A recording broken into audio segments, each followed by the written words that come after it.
അഫ്ഗാനിസ്ഥാൻ പാകിസ്ഥാൻ സംഘർഷം തീരുന്നില്ല.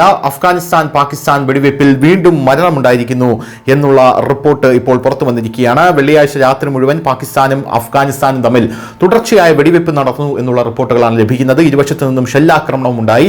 ഇത് ഇരു രാജ്യങ്ങളും തമ്മിലുള്ള തുറന്ന യുദ്ധത്തിന് സമാനമായ സാഹചര്യത്തിലേക്കാണ് നയിച്ചത്. വെടിവയ്പിൽ ഒരു സൈനികൻ ഉൾപ്പെടെ 5 പേർ കൊല്ലപ്പെട്ടു, 5 സാധാരണക്കാർക്ക് പരിക്കേറ്റു. അതിർത്തി പ്രദേശങ്ങളിലെ വീടുകൾക്ക് സാരമായ കേടുപാടുകൾ സംഭവിച്ചു എന്ന റിപ്പോർട്ടുകൾ പുറത്തുവരുന്നു. പൂർണ്ണചന്ദ്രന് ശേഷമുള്ള രണ്ടാം ദിവസമായി ഇന്നലെ മുതൽ ഇരുവശത്തുമുള്ള പ്രാദേശിക സൈനിക ഉദ്യോഗസ്ഥർ ചന്ദ്രപ്രകാശം മുതലെടുത്ത് ശത്രുക്കൾക്ക് പരമാവധി നാശനഷ്ടങ്ങൾ വരുത്തുന്നതിനായി വൻ സൈനിക നടപടി ആരംഭിച്ചുവെന്ന് യുദ്ധവിദഗ്ധർ പറയുന്നു. 2 മാസം മുമ്പ് ഇരു രാജ്യങ്ങളും തമ്മിൽ ഒരു വെടിനിർത്തൽ കരാറാണ് ഒപ്പുവെച്ചിട്ടുണ്ടായിരുന്നത്. എന്നാൽ ഇരുപക്ഷവും വെടിനിർത്തൽ മാനിച്ചിട്ടില്ല, മറിച്ച് അത് ലംഘിച്ചതായി പരസ്പരം ആരോപിക്കുകയാണ്. ഇതോടൊപ്പം വെടിവെപ്പും ഷെല്ലാക്രമണവും കാരണം രാജ്യങ്ങൾ തമ്മിലുള്ള സമാധാന ചർച്ചകൾ തകർന്നു. ഇതിനെക്കുറിച്ച് പാകിസ്ഥാൻ പോലീസ് ഓഫീസർ മുഹമ്മദ് സാദിഖ് അവകാശപ്പെട്ടത് അമാൻ അതിർത്തിയിലെ അഫ്ഗാൻ സൈന്യം ആദ്യം വെടിവെപ്പ് ആരംഭിച്ചു എന്നാണ്. അതിനെതിരെ നമ്മുടെ സൈന്യം പ്രതികാര നടപടിയാണ് ആരംഭിച്ചത്. അഫ്ഗാൻ ഉദ്യോഗസ്ഥൻ വ്യത്യസ്തമായിട്ടാണ് സംസാരിച്ചത്.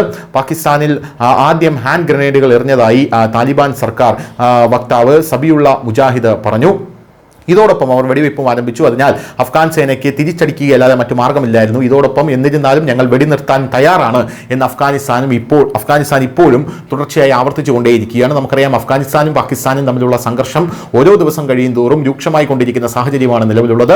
റഷ്യൻ പ്രസിഡന്റ് വ്ളാഡിമിർ പുടിൻ അദ്ദേഹം ഇന്ത്യയിലേക്ക് എത്തിയപ്പോഴും താലിബാനെ വാതോരാതെ പുകഴ്ത്തുകയും പാകിസ്ഥാന് മുന്നറിയിപ്പ് നൽകുന്ന രീതിയിൽ സംസാരിച്ചിട്ട് പോവുകയും ചെയ്തിരുന്നു എന്നുള്ളതും നമ്മളിവിടെ എടുത്തു പറയേണ്ട വിഷയമാണ്. News desk Malayalam.